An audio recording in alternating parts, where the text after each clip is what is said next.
সুদানের উত্তর দারফুর রাজ্যের একটি ব্যস্ত বাজারে ড্রোন হামলায় 10 জন নিহত হয়েছে। তবে কারা এই হামলা চালিয়েছে তা এখনও নিশ্চিত নয়। দেশটির বিভিন্ন স্থানে গেল কয়েকদিন ধরে তীব্র সংঘাতের খবর পাওয়া যাচ্ছে। 2023 সালের এপ্রিল থেকেই সুদানের সেনাবাহিনী এবং আধা সামরিক র্যাপিড সাপোর্ট ফোর্সেস সংঘাতে জড়িয়ে পড়েছে। ফলে হাজার হাজার মানুষ নিহত হয়েছে। প্রায় 1,20,00,000 মানুষ বাস্তুচ্যুত হয়েছে। ফলে বিশ্বের বৃহত্তম বাস্তুচ্যুতি ও ক্ষুধা সংকট তৈরি হয়েছে। সুদানের সেনাবাহিনী বা আরএফএস এর পক্ষ থেকে তাৎক্ষণিকভাবে এই হামলা সম্পর্কে কোনো মন্তব্য করা হয়নি।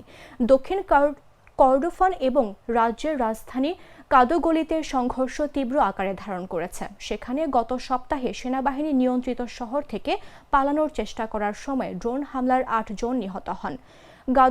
কাদোগলিতে কর্মরত একটি মানবিক সংস্থার একটি সূত্র রোববার এএফপিকে জানিয়েছে যে নিরাপত্তা পরিস্থিতির কারণে বিভিন্ন মানবিক সহায়তা গোষ্ঠীগুলো তাদের সব কর্মীকে সরিয়ে নিয়েছে। নাম প্রকাশ না করার শর্তে সূত্রটি জানিয়েছে যে কাদোগলি থেকে জাতিসংঘের লজিস্টিক হাব স্থানান্তরের সিদ্ধান্তের পর এই স্থানান্তর প্রক্রিয়া শুরু হয়েছে। তবে সহায়তা কর্মীরা কোথায় গেছেন তা নির্দিষ্ট করে বলা হয়নি।